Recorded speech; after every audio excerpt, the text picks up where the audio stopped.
Et Charles nous appelle de Vanves, près de Paris. Bonjour Charles. Oui, bonjour. Je me présente, donc je suis Charles Dupontreuil. Je m'occupe d'un site internet qui vend des lunettes qui s'appelle queloptique.com. J'ai également des magasins d'optique, donc je connais un petit peu les deux facettes du métier, on va dire. Et je pense que la vente d'optique en ligne aujourd'hui, c'est un nouveau moyen de distribution. Donc je pense que vous avez raison de pousser dans ce sens-là et ça ne va pas cannibaliser le marché de l'optique comme peuvent le craindre les opticiens traditionnels. Néanmoins, quelle est votre question ? Voilà, tout à fait.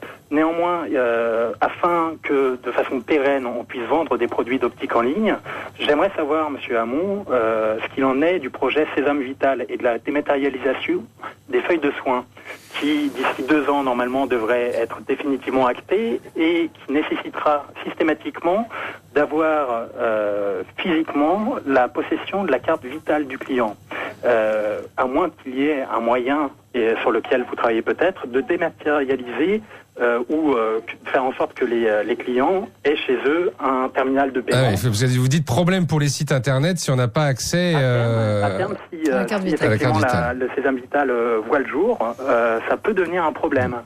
Donc, est-ce que c'est une mesure de court terme ou est-ce que vous avez prévu cette évolution et peut-être déjà trouvé une parade pour permettre effectivement aux sites internet de vente en ligne de continuer leur activité?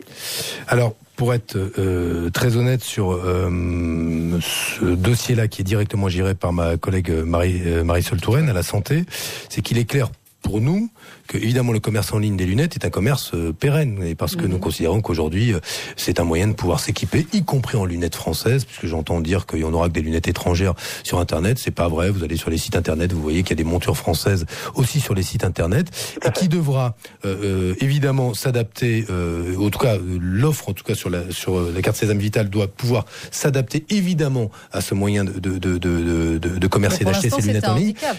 Oui, c'est un handicap. La réalité, c'est que jusqu'ici, le commerce en ligne pour les lunettes, c'était tout à fait marginal. On veut le porter à 10%. Et il s'agit pour les pouvoirs publics d'adapter aujourd'hui la palette des instruments pour faire en sorte que ce commerce se déploie sans entrave, sans qu'ils connaissent d'obstacles particuliers qui seraient liés au fait que c'est du commerce en ligne et pas du commerce physique. Mais là où ce monsieur a été a bien anticipé, c'est qu'il fait du commerce en ligne et du commerce physique. Nous, on n'oppose pas les deux. Et on peut parfaitement avoir un réseau de magasins d'optique et du commerce en ligne, et d'ailleurs pour un certain nombre de personnes aller acheter en ligne, ensuite aller faire, s'ils ont besoin de faire visser leur branche chez un opticien. La mission de conseil des opticiens, elle reste déterminante. D'ailleurs, je le rappelle, ce que nous mettons en cause, c'est le monopole de gestion, pas le monopole de délivrance. Il y aura des opticiens qui seront salariés par tous les sites de commerce en ligne, donc le parcours de soins, le parcours de santé, il est respecté. Et quant à pour l'instant, il reste une petite difficulté, effectivement, comme le dit Charles, pour les sites internet. Oui, non, mais on lance le processus là qui va permettre demain de disposer de votre écart pupillaire pour pouvoir vous équiper en toute tranquillité par internet, là où on pouvait avoir une hésitation. Est-ce que j'aurai des lunettes tout à fait adaptées à ma morphologie, à mon écart pupillaire? Ce sera plus le cas, et il est clair que évidemment suivront toutes mesures pour accompagner ce processus qui vise, je le rappelle, à faire baisser le prix des lunettes de 20 à 30%. 20 à 30%, et d'ici combien de temps ? Dans les mois et les années à venir. La loi du marché va faire que... Et là où monsieur a raison, c'est que j'aurais juste rappelé que en raison d'une caractéristique de notre société, elle vieillit. Donc on aura besoin de lunettes plus nombreux et plus longtemps. On utilise de plus en plus jeunes des tablettes, des smartphones, des écrans, ce qui fait que ça fatigue nos yeux.